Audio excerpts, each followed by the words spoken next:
Hello everyone. आज के इस वीडियो में हम लोग जीव विज्ञान का परिचय देखेंगे और साथ ही साथ कुछ प्रमुख शाखाओं के बारे में भी पढ़ेंगे।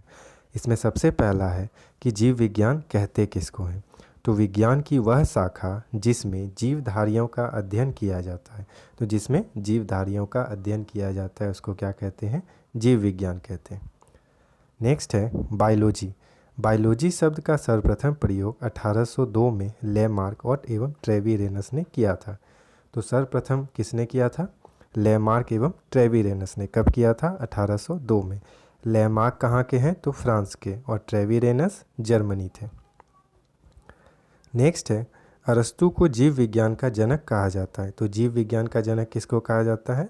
अरस्तु को। अब जीव विज्ञान में दो प्रमुख शाखाएं क्या क्या? जंतु विज्ञान और वनस्पति विज्ञान। जंतु विज्ञान जिसमें एनिमल सब का पढ़ाई किया जाता है, और वनस्पति विज्ञान जिसमें प्लांट्स का पढ़ाई किया जाता है।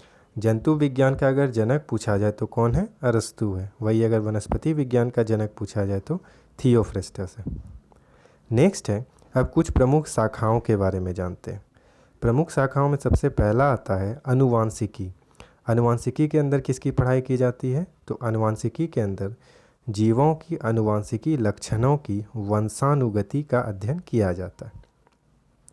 नेक्स्ट है जीवाश्मिकी। जीवाश्मिकी में किसका अध्ययन होता है? तो जीवधारियों में जीवा संबंधित का अध्ययन किस में होता है? जीवाश्मिकी में। नेक्स्ट है एपीकल्चर। मधुमक्खी पालन का अध्ययन को क्या कहते हैं? एपीकल्चर। उसी तरह है सेरीकल्चर। सेरीकल्चर में किसका अध्ययन किया जाता है? तो रेशम कीट पालन का अध्ययन को सेरीकल्चर कहते हैं। नेक्स्ट है पीसीकल्चर। पीसीकल्चर में क्या होता है? तो मत्स्य पालन का, मछली पालने का अध्ययन को पीसीकल्चर में आता है। नेक्स्ट है माइकोलॉजी। माइकोलॉजी में कवकों का अध्ययन किया जाता है। उसी तरह फाइकोलॉजी में शैवालों का, एंथोलॉजी में पुष्पों का, उसी तरह पोमोलॉजी में फलों का। नेक्स्ट है ऑर्निथोलॉजी। तो ऑर्निथोलॉजी में किसका अध्ययन किया जाता है? पक्षियों का। एंटोमोलॉजी। एंटोमोलॉजी में कीटों का अध्ययन किया जाता है। नेक्स्ट है डेंड्रोलॉजी। डेंड्रोलॉजी में किसका अध्ययन किया जाता है?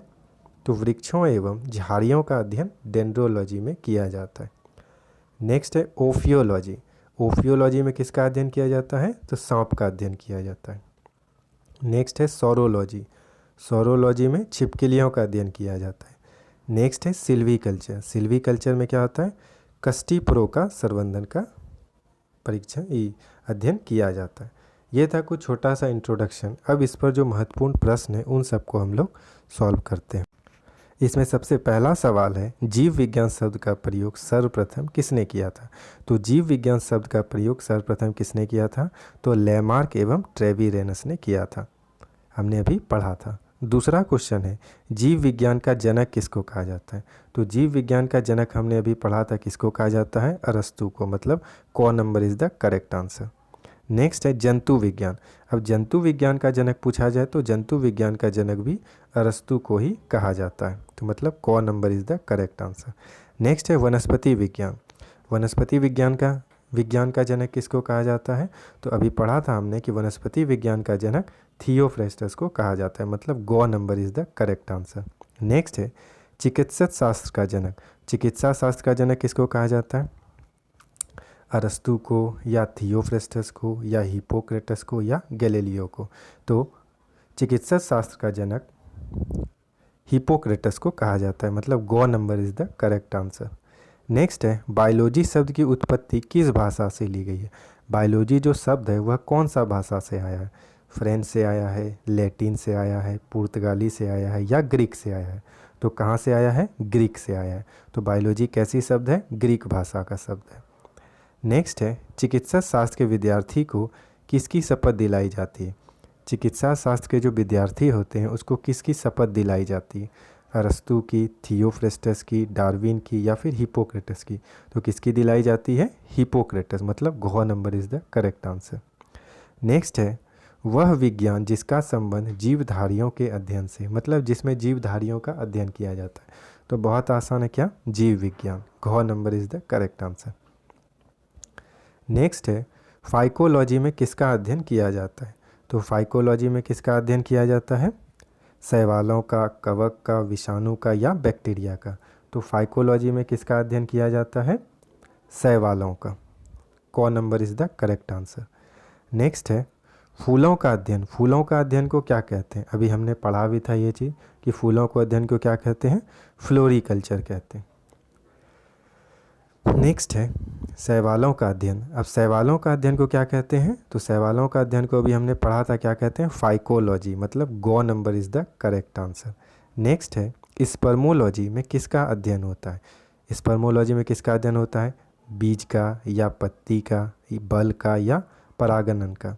तो स्पर्मोलॉजी में बीज का अध्ययन किया जाता है, मतलब क number is the correct answer. Next है क्वेश्चन नंबर 13, पीडोलॉजी में अध्ययन किया जाता है। पीडोलॉजी के अंदर किसको पढ़ा जाता है? पादप रोगों का या भूमि का या प्रदूषण का या चट्टानों का? तो पीडोलॉजी में भूमि का अध्ययन किया जाता है, मतलब ख number is the correct answer. Next है पौधों को नाम देने वाला विज्ञान कहलाता है। पौधों को जो नाम देते हैं वह कौन सा विज्ञान कहलाता है? ऑप्शन है वर्गीकरण, दूसरा पहचान, तीसरा नामकरण, चौथा वर्गीकी। तो पौधों को जो नाम देने वाला विज्ञान है वह क्या कहलाता है? वर्गीकी, मतलब घ number is the correct answer. Next है माइकोलॉजी में किसका अध्ययन किया जाता है? अभी हमने पढ़ा था कि माइकोलॉजी में किसका अध्ययन किया जाता है? कवक का। क number is the correct answer. Next है पौधों की आंतरिक संरचना का अध्ययन कहलाता है। पौधों के जो आंतरिक संरचना होते हैं उसकी जो अध्ययन करते हैं उसको क्या कहते हैं? ऑप्शन है आकारिकी, दूसरा वर्गीकी, तीसरा शारीरिक, चौथा है औतिकी। तो क्या कहते हैं इसको? शारीरिक कहते हैं, मतलब ग number is the correct answer. Next है एग्रो फॉरेस्ट्री है। एग्रो फॉरेस्ट्री क्या है भाई? तो वनों के लिए वृक्ष लगाना, या फिर फसल काटने के बाद वन लगाना, या फिर कृषि के साथ साथ उसी भूमि पर काष्ठीय बारहमासी वृक्ष लगाना। तो क्या है भाई? तो ये है कृषि के साथ साथ उसी भूमि पर काष्ठीय बारहमासी, मतलब ग number is the correct answer. Next है 19 नंबर क्वेश्चन, एक्सोबायोलॉजी में किसका अध्ययन किया जाता है?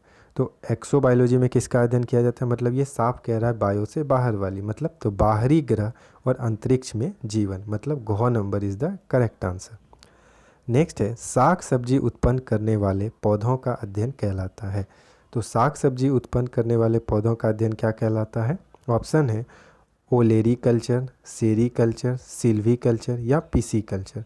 तो साग सब्जी उत्पन्न करने वाले पौधों को अध्ययन को ओलेरीकल्चर कहते हैं। Thanks for watching, have a good day.